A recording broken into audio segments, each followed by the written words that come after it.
الحمدللہ رب العالمین والصلاة والسلام علی سید المرسلین اما بعد فاعوذ باللہ من الشیطان الرجیم بسم اللہ الرحمن الرحیم الصلاة والسلام علیک یا رسول اللہ وعلی آلک واصحابک یا حبیب اللہ الصلاة والسلام علیک یا نبی اللہ وَعَلَىٰ آلِكَ وَأَصْحَابِكَ يَا نور اللہ۔ میرے پیارے اسلامی بھائیوں اور مدنی چینل کے ناظرین، درود پاک پڑھنے کے بے شمار فضائل و برکات ہیں۔ مصطفیٰ جان رحمت صلی اللہ تعالیٰ علیہ وسلم کے بہت سارے فرامین ہمیں فضائل درود میں ملتے ہیں۔ اگر میں آج آپ سے ایک ریکویسٹ کروں یا ایک بات کہوں کہ جناب یہ بتائیے کہ آپ مسلمان ہونے کی حیثیت سے اپنی زندگی میں کیا کیا خواہشات رکھتے ہیں۔ ایک مسلمان اپنی دنیا کیسی دیکھنا چاہتا ہے، اپنی آخرت کیسی دیکھنا چاہتا ہے۔ کبھی اکیلے میں بیٹھ کر لسٹ بنائیں کہ دنیا میں کیا چاہتا ہوں، موت کے وقت کیا چاہتا ہوں، قیامت کو کیا چاہتا ہوں۔ اور اب میں آپ کو کچھ مختلف حدیثوں کا، یوں سمجھیے کہ مجموعہ کہہ لیں، عطر کہہ لیں، اس کا خلاصہ کہہ لیں، میں پیش کرنے جا رہا ہوں کہ درود پاک پڑھنے والے کو کیا کیا ملتا ہے۔ علماء بیٹھے ہیں، تقریباً ہر ہی میرے جملے کے پیچھے کوئی حدیث یا کوئی روایت ہوگی، تو آپ کو اندازہ ہو جائے گا کہ یہ کیسا کمال کا وظیفہ ہے۔ میں جو کہتا جاؤں دل خوش ہو تو سبحان اللہ کہتے جائیے گا۔ اگر آپ چاہتے ہیں کہ آپ کی روزی میں برکت ہو تو درود پاک پڑھیے۔ اگر آپ چاہتے ہیں کہ بیماریاں دور ہو جائیں تو درود پاک پڑھیے۔ آپ چاہتے ہیں آپ کی ٹینشن ریلیز ہو جائے، آپ درود پاک پڑھیے۔ آپ چاہتے ہیں ذلت و رسوائی سے بچیں تو درود پاک پڑھیے۔ آپ چاہتے ہیں آپ کی عزتوں میں اضافہ ہو جائے تو درود پاک پڑھیے۔ آپ چاہتے ہیں کہ مرتے وقت کلمہ نصیب ہو اور نبی پاک کا دیدار ہو جائے تو درود پاک پڑھیے۔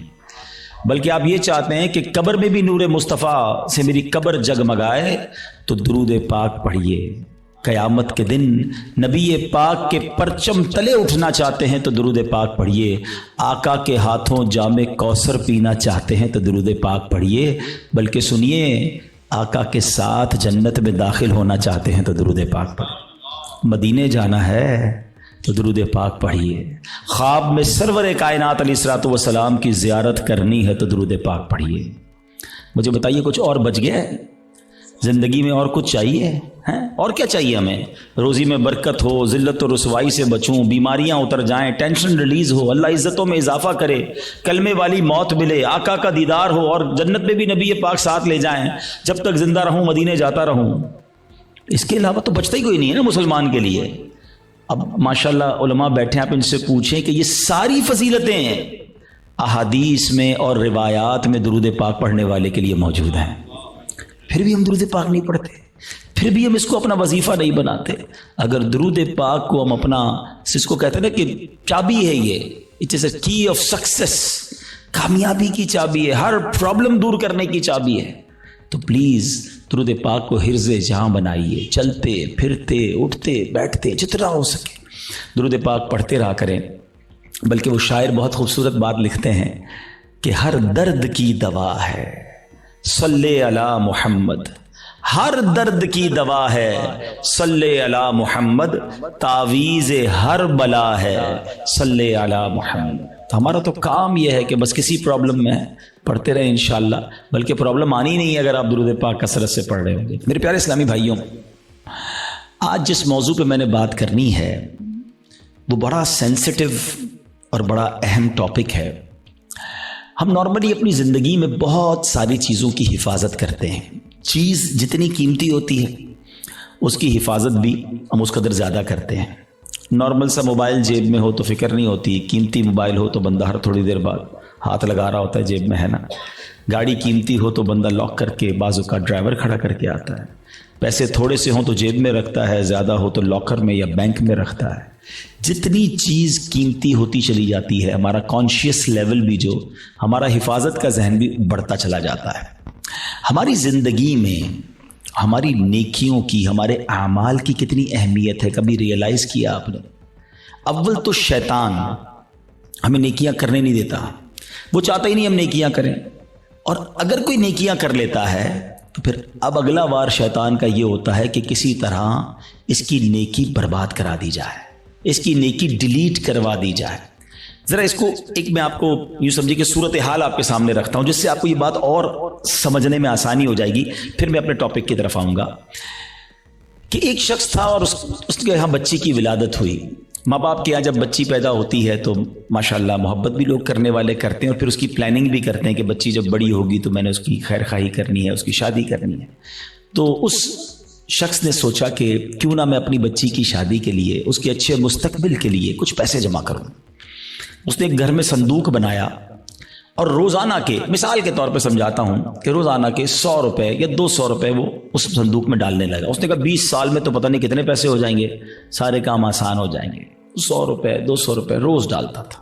کبھی کبھی جی چاہتا تھا کوئی اچھی چیز خریدے، کوئی باہر کا کھانا کھائے، مگر کہتا نہیں، بچی والے پیسے ڈالنے۔ اپنے دل کو مارتا رہا اور پیسے ڈالتا رہا۔ 20 ایئرز، 20 سال گزر گئے، صندوق بھر گیا۔ اس نے سوچا صندوق تو بھر گیا ہوگا، اب بچی بھی بڑی ہو گئی، کہا اب تو اس کی شادی کرنی ہے۔ اور اب اس والد نے اس باکس کو کھولا، سارے گھر والوں کو جمع کیا کہ آؤ میری 20 سال کی جو جمع پونجی ہے آج اس کو مل کے کاؤنٹ کرتے ہیں، ہزاروں لاکھوں روپے ہوں گے۔ جیسی صندوق کھولا نا، اس کا دل ہل گیا کہ ہوا یہ تھا کہ صندوق لکڑی کا تھا، اس میں کہیں سے ایک سوراخ ہو چکا تھا اور اس سوراخ سے دیمک اندر آئی اور اس کی 20 سال کی جو کمائی تھی وہ سارے نوٹ وہ دیمک کھا چکی تھی۔ مجھے صحیح بتائیں، اپنے آپ کو اس کی جگہ رہ کر سوچیں کہ جس نے 20 سال تک اپنے پیٹ کاٹ کر، اپنی خواہشوں کو مار کر اپنی بچی کے لیے پیسے جمع کیے، اور جب 20 سال بعد اس کو خرچ کرنے کا موقع آیا، اس کو تکلیف کتنی ہوئی ہوگی کہ یار سب ختم، اب میں کہاں سے لاؤں گا؟ یہ تکلیف یقیناً بہت زیادہ ہے۔ مگر میں آج جس ٹاپک پر بات کرنا چاہتا ہوں نا، دیکھیں 20 سال بعد بھی کسی سے پیسے تو ادھار لے سکتا ہے نا، دوبارہ کما سکتا ہے، کچھ نہ کچھ سولوشن کر سکتا ہے۔ مگر اس شخص کی مایوسی اور اس شخص کی تکلیف کا اندازہ کیجئے کہ جو شخص زندگی بھر نمازیں پڑھتا رہا، سردی میں اٹھ کے وضو کر کے نمازیں پڑھتا رہا، رمضان میں روزے رکھتا رہا، حج بھی کیے، زکاتیں بھی دیں، بہت بار شیطان نے بہکانے کی کوشش کی، وہ لڑتا رہا شیطان سے کہ نہیں میں نے گناہ نہیں کرنے، اور جب اللہ کی بارگاہ میں قیامت کے دن پیش ہو تو اسے امید ہوگی کہ میرے پاس حج ہیں، عمرے ہیں، نمازیں ہیں، سجدے ہیں، تلاوت ہے، روزے ہیں، اور جب بارگاہ الہی میں اس کے نامہ اعمال کھولے جائیں اور اس کو کہا جائے کہ جاؤ تمہارے پاس کچھ بھی نہیں ہے، null and void, delete it, سوچئے اس دن اس کی شرمندگی، حسرت کا عالم کیا ہوگا؟ اس دن تو کوئی چانس بھی نہیں ہوگا نا کہ دوبارہ نہیں کیا کر لے، ادھر تو دوبارہ کما سکتا ہے وہ شخص، مگر قیامت کے دن today is the time of action. Maula Ali فرماتے ہیں نا یہ وقت زندگی میں عمل کر سکتے ہو، قیامت کا دن عمل کا نہیں، جزا کا دن ہوگا، فیصلے کا دن ہوگا۔ تو اس دن تو آپ کو صرف فیصلہ ہی ہونا ہے۔ تو اب پہلے ریئلائز کر لیجئے کہ یہ کتنا بڑا معاملہ ہے کہ اگر میرے اعمال ہی برباد ہو گئے۔ اب ہو سکتا ہے کسی کے ذہن میں سوال آئے کہ جناب یہ کون سی بات کر رہے ہیں کہ اعمال کیسے برباد ہو سکتے ہیں؟ نمازیں پڑھی ہیں، روزے رکھے ہیں، کوشش کر کے یہ اعمال کیے۔ آج کے دور میں نیکی کرنا بھی آسان نہیں ہے، یہی تو میں سمجھانا چاہتا ہوں آج کے بیان میں کہ آج کے دور میں واقعی نیکی کرنا اتنا آسان نہیں ہے، لیکن آپ اتنی مشکل سے نیکی کر بھی رہے ہیں، مگر اس کو سنبھال رہے ہیں کہ نہیں؟ اس کی حفاظت کر رہے ہیں کہ نہیں؟ اس کے بارے میں فکر مند ہے کہ نہیں؟ آپ کو پتا ہے کہ چور کیسے چوری کر کے جا سکتا ہے آپ کی نیکیوں کو؟ یہی میرا آج کا ٹاپک ہے۔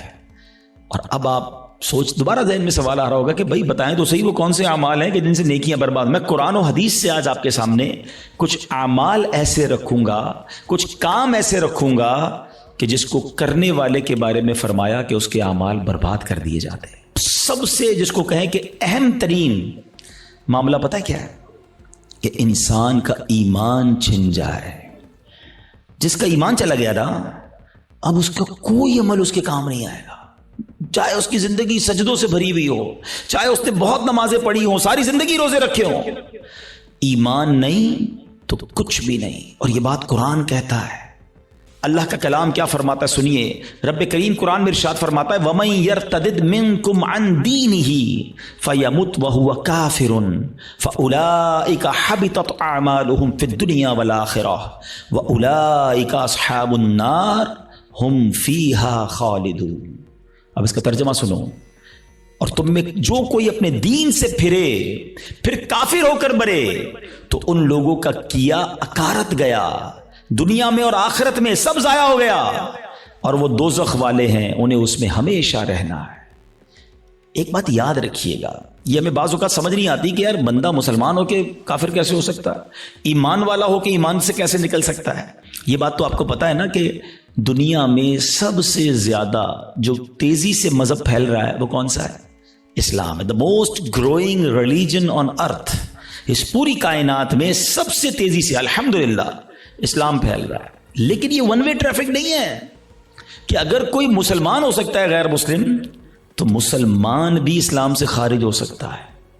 ٹھیک ہے، ایک حدیث پاک سناتا ہوں تاکہ یہ بات اور کلیئر ہو جائے گی۔ حدیث پاک کا مضمون ہے، نبی پاک علیہ الصلوۃ والسلام نے فرمایا کہ اولاد آدم مختلف طبقات میں، مختلف کیٹیگریز میں پیدا کی گئی ہے۔ 4 کیٹیگریز، 4 قسم بیان کی نبی پاک نے۔ فرمایا ایک پہلی قسم وہ ہے کہ بعض مومن پیدا ہوتے ہیں، ایمان والی زندگی گزارتے ہیں اور ان کا خاتمہ بھی ایمان پر ہوتا ہے۔ ہم اللہ سے دعا کرتے ہیں کہ اللہ اس کیٹیگری میں ہمیں شامل رکھے، کیونکہ اللہ نے مسلمان ماں باپ دیے، ایمان والی زندگی دی ہے، اللہ ایمان والی موت عطا فرمایا ہے۔ لیکن سیکنڈ کیٹیگری نبی پاک نے فرمایا کچھ لوگ کافر گھرانے میں پیدا ہوتے ہیں، حالت کفر پر زندہ رہتے ہیں اور حالت کفر پر ہی ان کی موت ہوتی ہے۔ بہت بڑی تعداد میں ایسے لوگ جو غیر مسلموں کے یہاں پیدا ہوتے ہیں، کفر والی زندگی گزارتے ہیں، کفر پر بھی مر جاتے ہیں۔ تیسری کیٹیگری سنو، اللہ کے نبی فرماتے ہیں کچھ لوگ کافر پیدا ہوتے ہیں، کافروں والی زندگی گزارتے ہیں، مگر ان کا خاتمہ ایمان پر ہو جاتا ہے نا۔ کئی لوگ جو مرنے جو دنیا میں مسلمان ہو رہے ہیں، یہ کیا ہے؟ کافر تھے نا، غیر مسلم تھے، کلمہ پڑھا مسلمان ہو گئے، بڑی اچھی بات ہے۔ مجھے ایک واقعہ یاد آ گیا، ہانگ کانگ میں دعوت اسلامی والے جو تھے وہ ہمارے مبلغین کسی مریض کی عیادت کے لیے ہاسپٹل میں گئے۔ دعوت اسلامی کے تو طریقہ کار میں بھی شامل ہے اور ہمیں بھی جانا چاہیے، مریض کی عیادت سنت ہے۔ تو وہ لوگ وہاں عیادت کرنے گئے تو برابر میں بستر پر ایک 70 سال کا ہانگ کانگ میں ایک بوڑھا شخص غیر مسلم وہ بھی لیٹا ہوا تھا، علاج کروانے آیا تھا۔ جب وہ واپس جانے لگے اس نے اشارہ کیا ذرا ادھر آئیے گا، وہ ادھر گئے تو کہا تم لوگ کون ہو؟ چہرے پہ داڑھی تھی، سر پہ امامہ تھا۔ کہا مسلمان ہیں۔ کیوں آئے تھے؟ کہا ہمارا ایک دوست ہے وہ بیمار تھا، اس کو دیکھنے آئے تھے۔ اچھا مسلمان کیا ہوتا ہے، اسلام کیا ہوتا ہے؟ 7 8 10 منٹ بات چیت ہوئی، اسلامی بھائیوں نے اس کو دعوت دی کہ آپ بھی مسلمان ہو جائیں۔ ہسپتال کے بستر پر وہ بوڑھا شخص کلمہ پڑھ کر مسلمان ہو گیا، مگر اس سے بڑھ کر جو جس کو کہتے ہیں نا ایمان افروز بات یہ تھی کہ اگلے چند گھنٹوں بعد اس کا انتقال بھی ہو گیا۔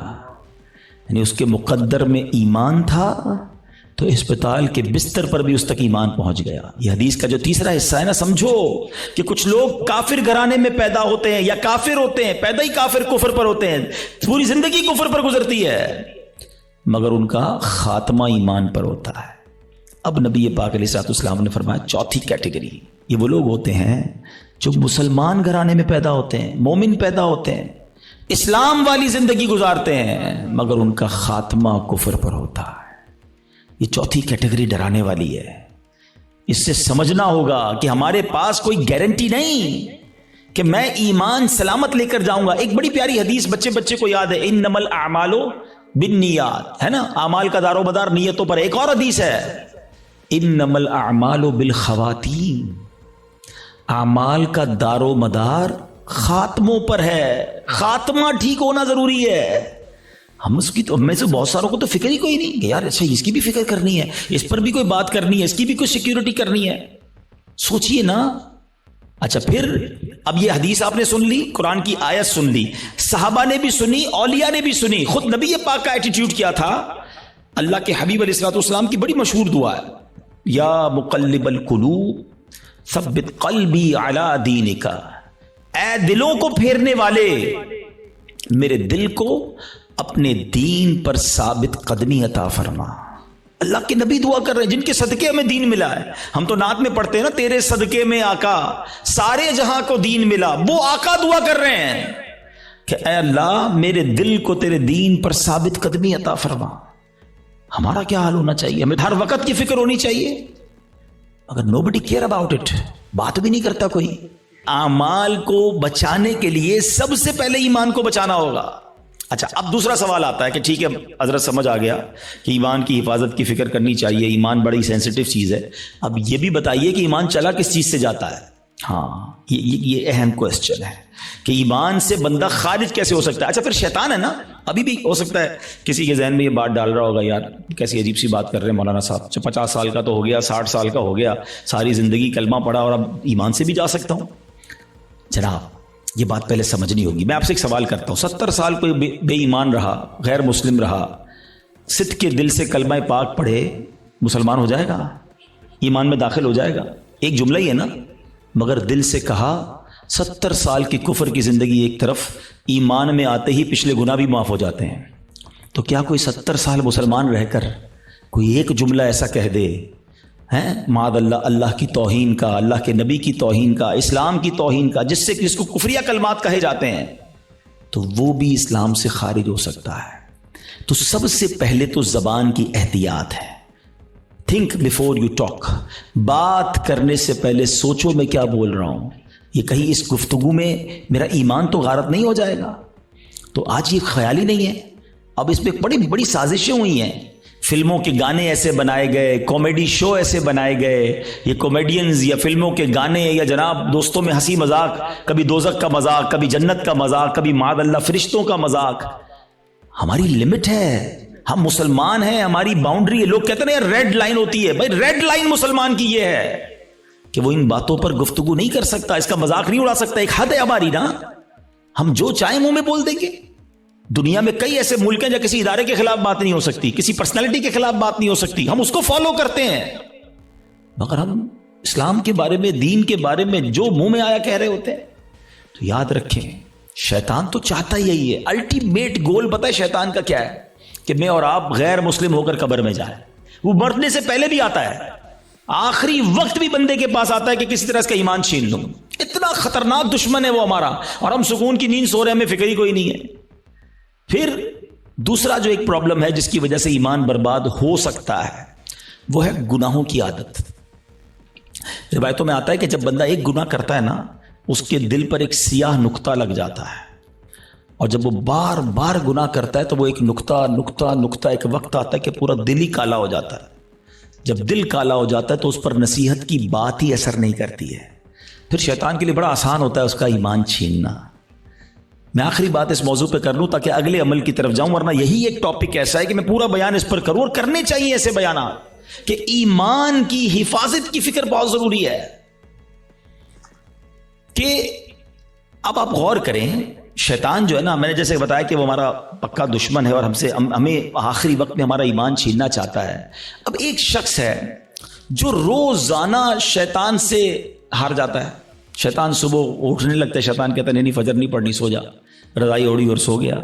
صبح ہوئی نہیں اور شیطان جیت گیا، فائٹ ہوئی، شیطان جیت گیا۔ دوپہر ہوئی، ظہر نہیں پڑھنے دی، شیطان جیت گیا۔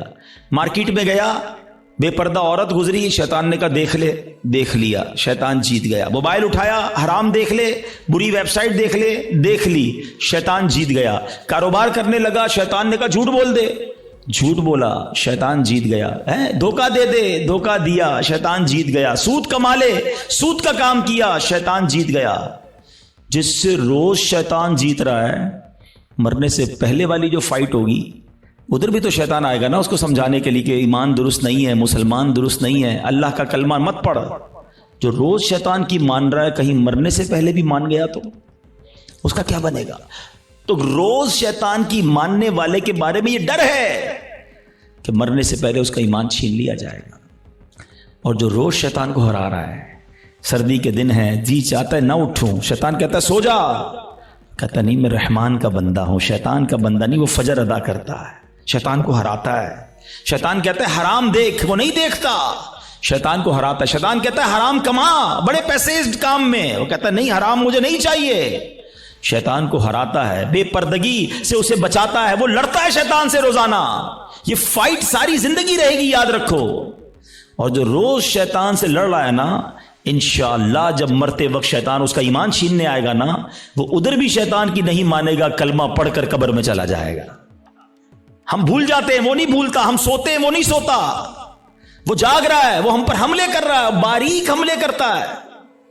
تو پہلی بات آج سمجھ جاؤ کہ ایمان سلامت لے کر قبر میں جانا یہ ہمارا الٹیمیٹ ٹارگٹ ہونا چاہیے ایٹ اینی کاسٹ. اگر ایمان میرے ہاتھ میں نہیں رہا تو میں تو گیا نا. تو ہمیں اس کی فکر بھی کرنی ہے, اس کے لیے دعائیں بھی کرنی ہیں. ہماری نمازوں میں, ہماری دعاؤں میں یہ شامل ہونا چاہیے. آپ بزرگوں کی دعائیں تو پڑھیں نا, نبی پاک کی دعائیں پڑھیں. ایمان کی سلامتی کا وہاں آپ کو ذکر ملے گا, ایمان کی حفاظت کا ذکر ملے گا. ہماری دعا کیا ہے؟ یا اللہ کاروبار میں برکت دے دے, صحت میں برکت دے دے, بڑا بنگلہ مل جائے, نوکری مل جائے. میں نہیں کہتا اللہ سے مت مانگو, اللہ کے سوا کس سے مانگیں گے؟ مگر آخرت بھی تو مانگو نا. قرآنی دعاؤں کو پڑھیں, اللہم ربنا آتنا فی الدنیا حسنہ, مگر فوراً کیا ہے؟ وفی الآخرۃ حسنہ. پھر آگے وقنا عذاب النار, اب میں عذاب جہنم سے بھی بچا. تو اللہ کرے کہ ہم اپنے ایمان کی حفاظت کی فکر کرنے والے بن جائیں. ایک اور عمل, اللہ اکبر, وہ اتنا عام ہو گیا ہے کہ جس کی وجہ سے بھی اعمال برباد ہوتے ہیں. اور وہ عمل کیا ہے؟ حدیث پاک سناتا ہوں. اللہ کے حبیب علیہ الصلوۃ والسلام فرماتے ہیں, اور وہ عمل یہ ہے کہ بندہ کسی سے حسد کرے. اچھا, حسد نیکیوں کے ساتھ پتہ کیا کرتا ہے؟ نبی پاک فرماتے ہیں ایاکم والحسد فإن الحسد یأکل الحسنات کما تأکل النار الحطب. اللہ کے حبیب فرماتے ہیں حسد سے بچو, وہ نیکیوں کو اس طرح کھا جاتا ہے جیسے آگ خشک لکڑی کو کھا جاتی ہے. اب میں مثال دیتا ہوں. آپ نے لکڑی جلائی اور آگ جلائی اس پر, تھوڑی دیر بعد لکڑی کا کیا حال ہوگا؟ ختم نا, خاک ہو جائے گی. یہ پتہ کیا کرتے ہیں جو حسد کرنے والے ہوتے؟ سارا دن نمازیں پڑھی, روزے رکھے, صدقے کیے, رات آئی آگ لگائی اور سارے اعمال برباد کر دیے. یہ نیکیوں کو برباد کرنے والا کام ہے. اور حسد, اللہ اکبر, آج اتنا عام ہو چکا ہے. ہر دوسرے آدمی کو دوسرے سے حسد ہے, بلکہ بھائی کو بھائی سے حسد, بہن کو بہن سے حسد ہو گیا ہے. نبی پاک علیہ الصلوۃ والسلام فرماتے ہیں حسد سے بچو, کیونکہ حسد ایمان کو مونڈ دینے والا کام ہے. ایک اور حدیث پاک میں آتا ہے حسد ایمان کو ایسے برباد کرتا ہے, حدیث پاک کا مضمون ہے جیسے سرکہ ایلوا شہد کو برباد کر دیتا ہے. اب سرکے کو شہد میں ڈالے, شہد کا کیا حال ہوگا؟ فرمایا یہ ایمان برباد کرنے والی بیماری ہے. مگر آج کوئی کسی کو خوشحال دیکھنے کے لیے تیار ہی نہیں ہے. اچھا, بعض اوقات پتہ کیا ہوتا ہے جب اس طرح کے بیان ہوتے ہیں, میں نے کہا نا یہ لڑائی جاری رہے گی, اس بیان کے دوران بھی شیطان ساتھ چل رہا ہوگا. کسی کے ذہن میں سوال کر رہا ہوگا, یار مولانا صاحب بات تو ٹھیک کر رہے ہیں مگر میں تو حسد نہیں کرتا. وہ آپ کو یہ سب کلیریفائی کر رہا ہے کہ بات ٹھیک ہے مگر میں تو حسد نہیں کرتا. نہیں, ایسے نہیں شیطان کو حملہ کرنے دیں گے, آج مقابلہ کریں گے انشاءاللہ. ٹھیک ہے, اب میں آپ کو کچھ سمٹمز بتاتا ہوں, کچھ نشانیاں بتاتا ہوں کہ جس کی وجہ سے آپ کو یہ ریئلائز ہوگا کہ میں حسد کرتا ہوں کہ نہیں کرتا. پہلے تو حسد کی تعریف کیا ہے یہ سمجھ لو. حسد کی تعریف یہ ہے, the definition of jealousy, کہ اگر کسی شخص کو کوئی نعمت ملے تو میرا دل یہ چاہے کہ یہ نعمت چھن کر مجھے مل جائے یا کم از کم اس کی برباد ہو جائے. یہ حسد ہے, یہ جہنم میں لے جانے والا کام ہے, حرام. حسد کی ایک جائز صورت بھی ہے, اس کو حسد نہیں کہتے, اس کو ہماری اردو زبان میں رشک کہتے ہیں, عربی میں غبطہ کہتے ہیں. وہ کیا ہے کہ جب کسی کو نعمت ملے تو بندہ کہے یا اللہ اس کو دیے مجھے بھی دے دے. اس پہ کوئی حرج نہیں ہے, یہ اچھی بات ہے, اس میں جائز ہے. لیکن جو دوسری والی سائیڈ ہے وہ بہت زیادہ بڑھ گئی ہے. ٹھیک ہے, پہلے تعریف پتہ چل گئی, اب کچھ نشانیاں بتاتا ہوں, چیک کر لیتے ہیں. اگر ٹھیک ہے میرے اندر نہیں تو پھر صحیح ہے, پھر تو اللہ کا شکر ہے میرا دل صاف ہے. اگر گڑبڑ ہے تو پھر علاج بھی بتاؤں گا. اب پہلے تو لیبارٹری ٹیسٹ کر لیتے ہیں ایک دوسرے کا. چیک کیجئے آپ کی لائف میں کوئی ایسا ہے.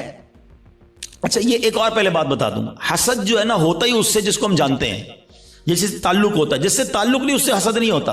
ہمیں فیصلہ آباد میں رہ کر برازیل کے کسی شخص سے حسد نہیں ہو سکتا, ہم جانتے ہی نہیں اس کو, پتہ نہیں کیا کر رہا ہے. حسد کس سے ہوگا؟ یا تو کسی دوست سے ہوگا, یا کسی رشتہ دار سے ہوگا, یا اپنی فیلڈ کے کسی بندے سے ہوگا.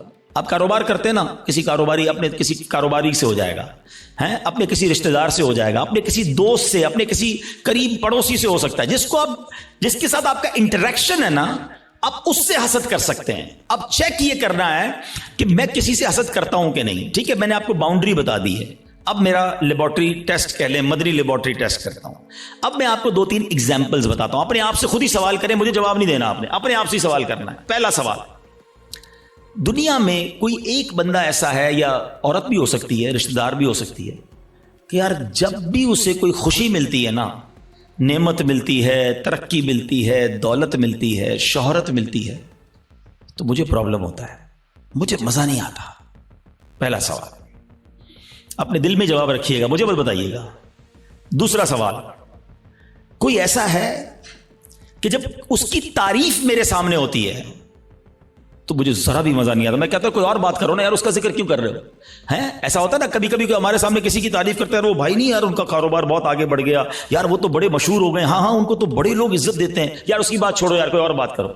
اگر کوئی ایسا ہے کہ اس کے بارے میں جب مجھ سے کوئی بات کرتا ہے اور یہاں پین فیل ہوتا ہے, میں بات بدلتا ہوں. دس از دا سیکنڈ کوسچن. ٹھیک ہے, یہ دوسرا ٹیسٹ ہے. اب تیسرا ٹیسٹ ہے, کوئی ایسا ہے کہ جب اس کا نقصان ہو جائے, بدنام ہو جائے, اس کا پیسہ برباد ہو جائے, معاذ اللہ اس کی فیکٹری میں آگ لگ جائے, اس کا گھر تباہ ہو جائے, یا اس کے گھرانے میں کوئی جھگڑا ہو جائے, اس کی فیملی تتر بتر ہو جائے, تو اندر ہی اندر خوشی ہوتی ہے, ہاں یار اب مزہ آیا, ہاں میں تو چاہتا یہی تھا یہ برباد ہو جائے. These are the 3 symptoms. یہ 3 سوال ہیں آپ سے, جواب مجھے کوئی نہ دے, اپنے دل سے پوچھو. اگر کسی کے بارے میں ان تینوں میں سے کوئی ایک بھی کیفیت ہے نا, تو پھر حسد اور کس کو کہتے ہیں؟ جناب آپ بیمار ہو چکے ہیں, ڈاکٹر کہتا ہے نا آپ کے ٹیسٹ کے بعد شوگر ہو گئی ہے بھائی, بلڈ پریشر ہو گیا, اب ہن احتیاط کرو. تو تسی ہن احتیاط کرو, تواڈے دل وچ حسد آ گیا ہے. اگر ان تینوں میں سے کوئی ایک بات کا جواب ہاں میں آ رہا ہے, اور کوئی بندہ یا کوئی رشتہ دار عورت یا فیملی کا کوئی ممبر ذہن میں آ رہا ہے, آپ کو پتا ہے اتنا مکار ہے شیطان, بہن کو بہن سے حسد کرا دیتا ہے. کیسے؟ ایک بہن خوشحال ہے اپنے سسرال میں, دوسری بیچاری غریب ہے, اب اس کے دل میں ڈال دے گا یہ ترقی کر رہی ہے, میں پیچھے رہ گئی, برباد. نیکیاں اچھا جس سے حسد کر رہے ہیں نا, ہم اس کا بگاڑ کچھ نہیں سکتے. ایک اور بات سن لینا, آج حسد اتنی خطرناک بیماری ہے کہ حسد ہو گیا تو جل خود ہی رہا ہوں میں, اس کا کچھ نہیں بگڑ رہا, وہ ترقی کیے جا رہا ہے, نہ رات کو نیند آ رہی ہے, اسی کے بارے میں سوچی جا رہا ہوں, دل الگ جل رہا ہے. قیامت کی آگ تو الگ ہے, ابھی سے دل جل رہا ہے.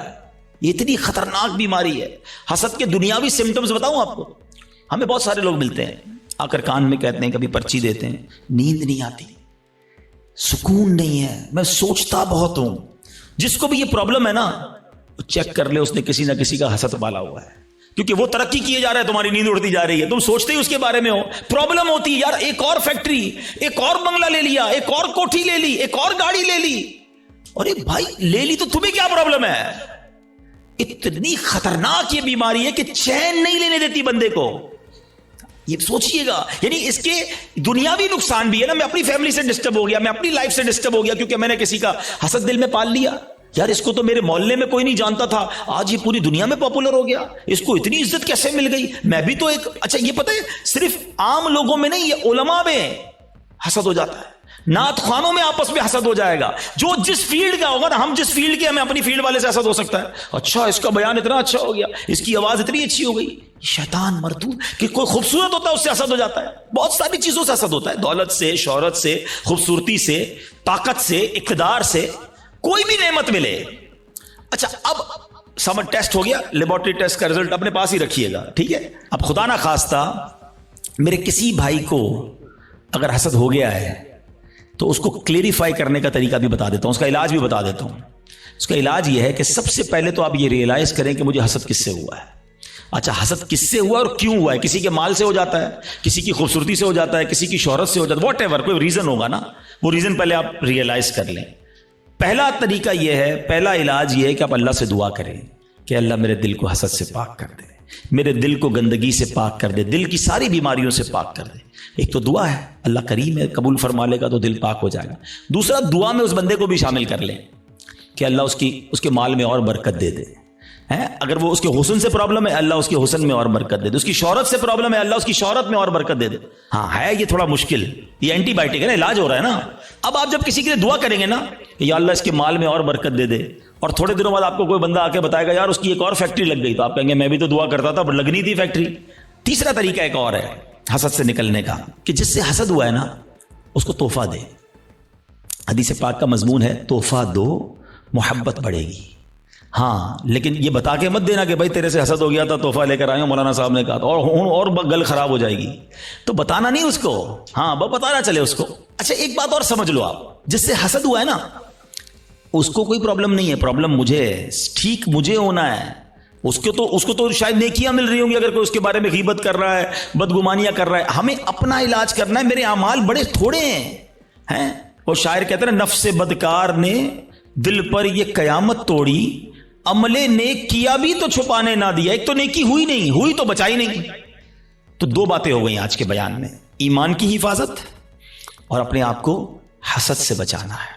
ایک اور عمل بڑا خطرناک ہے اور اس کو شرک اصغر کہا گیا، اور وہ بڑا باریک ہے. شیطان کا ایسا خطرناک وار ہے کہ پتہ بھی نہیں چلنے دیتا، اور وہ ہے ریاکاری. اچھا، ریاکاری کیا ہے؟ دکھلاوا. بندے کو بڑا جی چاہتا ہے یار میں نیکی کروں نا، پتہ تو چلے میں نے کیا کیا ہے. یار کمال ہے، اتنا اتنا اتنا چندہ دیا اور کوئی اعلان ہی نہیں ہے. اتنے سجدے کیے، پتہ ہی نہیں کسی کو کہ کمرے کے اندر جا کے کتنے نفل پڑھتا ہوں، تہجد پڑھتا ہوں. تو اب نیکی کر، پہلے تو مشہور تھا نیکی کر دریا میں ڈال، اب تو نیکی کر فیس بک پہ ڈال. ہر چیز سوشل میڈیا پہ ڈالنی ہے. تو یہ جو دل کی چاہت ہے نا اندر سے، یہ سمجھو یہ بڑا باریک وار ہے. اور احادیث میں ریاکاری کے بارے میں اس قدر شدید روایتیں ہیں کہ اللہ کے حبیب علیہ الصلوۃ والسلام فرماتے ہیں کہ جب لوگ اپنے اعمال لے کر آئیں گے نا اللہ کی بارگاہ میں، اگین وہی والی بات، باکس والی بات یاد ہے نا کہ باکس کھولا تو کچھ نہیں. ریاکار جب اللہ کی بارگاہ میں اعمال لے کر آئیں گے تو ریاکاروں سے کہا جائے گا ان کے پاس جاؤ جن کے لیے تم ریاکاری کرتے تھے، انہی سے جا کے اپنا اجر لے لو. اللہ فرمائے گا میرے پاس کچھ بھی نہیں ہے، لوگوں کو دکھانا تھا نا، جاؤ ان سے جا کے لے لو اجر. ہمارا کیا ہوگا اگر ہمارے روزے، ہمارے حج، ہمارے عمرے، ہمارے صدقے اگر یہ کہہ دیا گیا؟ اور یہ اتنا باریک وار ہے شیطان کا کہ پتہ بھی نہیں چلتا، کہیں نہ کہیں بہانے سے ہم سے وہ ریاکاری کراتا ہے. وہ مشہور حدیث آپ نے کئی بار سنی ہوگی کہ قیامت کے دن اللہ کی بارگاہ میں سب سے پہلے ایک شہید کا فیصلہ ہوگا. اس سے کہا جائے گا تو نے کیا کیا؟ اللہ فرمائے گا میں نے تجھے اتنی نعمتیں دی. وہ مانے گا یا اللہ ہاں مجھے نعمتیں ملی. حدیث کا خلاصہ ہے اللہ فرمائے گا تو نے کیا کیا؟ کہا یا اللہ میں نے تیری راہ میں جہاد کیا، لڑتے لڑتے شہید ہو گیا، جان دے دی تیری بارگاہ میں. یعنی آپ سوچو یار جان دینے سے بڑھ کر تو کچھ نہیں ہے نا. مگر اللہ کی طرف سے کیا ارشاد ہوگا؟ تو جھوٹا ہے، تو نے اس لیے یہ عمل کیا کہ تجھے بہادر کہا جائے، مجاہد کہا جائے، تجھے کہہ لیا گیا. اے فرشتوں اس کو جہنم میں ڈال دو. شہید جہنم میں. کیوں؟ نیت اللہ کی رضا کی نہیں تھی نا، شہرت کی تھی، لوگوں کو پتا چلے. اب اللہ کی بارگاہ میں ایک سخی لایا جائے گا. اے اللہ کی راہ میں خرچ کرنے والوں غور سے سنو. وہ سخی اللہ کی بارگاہ میں لایا جائے گا. اللہ فرمائے گا میں نے تجھے بہت مال دیا. کہے گا ہاں یا اللہ تو نے مال دیا مگر میں نے تیری راہ میں دل کھول کر خرچ کیا. میں خلاصہ کہہ رہا ہوں، میں نے تیری راہ میں دل کھول کر خرچ کیا.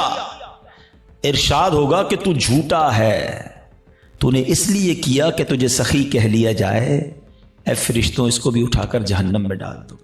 دنیا میں سخی مشہور ہو گئے تھے نا، بس اب جہنم میں جاؤ. تیسرا، قرآن کا قاری لایا جائے گا، علم سکھانے والا لایا جائے گا. اللہ کہے گا تجھے اتنی نعمتیں دی. وہ کہے گا ہاں مولا نعمتیں ملیں، میں تو لوگوں کو علم پڑھاتا تھا، تیرا دین پڑھاتا تھا، قرآن پڑھاتا تھا. فرمایا تو جھوٹا ہے، تو نے اس لیے کیا کہ تجھے عالم کہا جائے، قاری کہا جائے. اے فرشتوں اس کو بھی اٹھا کر جہنم میں ڈال دو. کبھی بھی سیٹسفائی نہ ہوا کریں. Please try to understand. شیطان مردود پہلی کوشش یہ کرتا ہے ہماری نیکیاں نہ ہوں، اور دوسری کوشش یہ کرتا ہے کہ اچھا نیکیاں کر لی نا، اب اس کو نل اینڈ وائڈ کیسے کروں، ڈیلیٹ کیسے کرواؤں، ضائع کیسے کرواؤں. ادھر ہم مار کھا جاتے ہیں، ادھر ہم سوچتے ہی نہیں ہیں. بڑا جی چاہتا ہے لوگوں کو پتا چلے اتنے حج کیے ہیں، اتنے عمرے کیے ہیں. ایکچولی ہماری تو روز لوگوں سے ملاقاتیں ہوتی ہیں نا، معذرت کے ساتھ کسی سے ملنے جاتے ہیں نا، سب جگہ نہیں لیکن کچھ جگہ ایسا ہوتا ہے کہ 15 منٹ کے اندر بندہ اپنی 15 سال کی نیکیاں گنواتا ہے کہ میں نے اتنے حج کیے ہیں، الحمدللہ ہر سال عمرے پہ جاتے ہیں، سرکار نے بڑا کرم کیا ہے، تہجد کی نماز کی بڑی پابندی ہے، تو رجب شعبان کے روزے بھی رکھتا ہوں، تو فلاں علاقے میں بھی ہم غریبوں کی مدد کرتے ہیں، تو فلاں بھی. بندہ کہے آئی صاحب کس نے پوچھا تھا یہ سب آپ سے؟ ہم نے تو طبیعت پوچھی تھی آپ کی، آپ نے طبیعت کے جواب میں پوری لسٹ نکال کے دے دی. اچھا اب ذرا میں چوٹ کرنے کے لیے کہہ رہا ہوں کہ جو بندہ 15 سال پرانا حج یاد رکھے ہوئے ہے، اس کو آج صبح جو جھوٹ بولا ہے وہ یاد ہے؟ تھوڑی دیر پہلے موبائل اٹھا کر حرام دیکھا وہ یاد ہے؟ آدھے گھنٹے پہلے غیبت کی تھی وہ یاد ہے؟ آج دن میں کئی گناہ ہوئے وہ یاد نہیں، اور 20 سال 25 سال پرانی نیکی یاد ہے جو بار بار لوگوں کو بتائی جا رہا ہوں. پوچھے یہ کیوں؟ دیکھیں مجھے بتانے سے مجھے تو کوئی نقصان نہیں ہوا، آپ کا کہیں لاس تو نہیں ہو گیا. انما الاعمال بالنیات. اللہ کی بارگاہ میں ہماری نیتیں کیا ہیں ہم سوچیں. تہجد تو اکیلے میں پڑھتا ہے نا بندہ، لیکن کبھی ہم نے پڑھ لی تہجد، اب پیٹ میں درد ہو رہا ہے، سامنے والے کو کیسے بتاؤں کہ تہجد پڑھی ہے؟ بس یار آج بہت تھکا ہوا ہوں. خیریت کیوں تھکے ہوئے حاجی صاحب؟ تو الحمدللہ تہجد میں اٹھ جاتا ہوں نا. اچھا آپ تہجد بھی پڑھتے ہیں؟ او ہن دل وچ ٹھنڈ پی گئی، اینو پتہ چل گیا اسی تہجد گزار نے. وہ نہیں بلو ٹک آتا ہے واٹس ایپ پہ میسج ریسیو، ہمیں لگتا ہے میری عبادت اس کو ریسیو ہو گئی، اور ساڈے دل وچ ٹھنڈ پی گئی. اور اللہ کے بندے ریسیو بھی ہو گئی، ادھر سے ڈیلیٹ بھی ہو گئی. کیوں بتانا ہے؟ میں جانوں میرا رب جانے ہیں. یہ سمجھو بات کو، یہ بڑی باریک شیطان کا وار ہے. مسجد میں چندہ دیں، امام صاحب کو اسپیشل پرچی جاتی ہے، ذرا حاجی صاحب کے لیے اعلان کریں، ذرا کولر لگایا حاجی صاحب نے.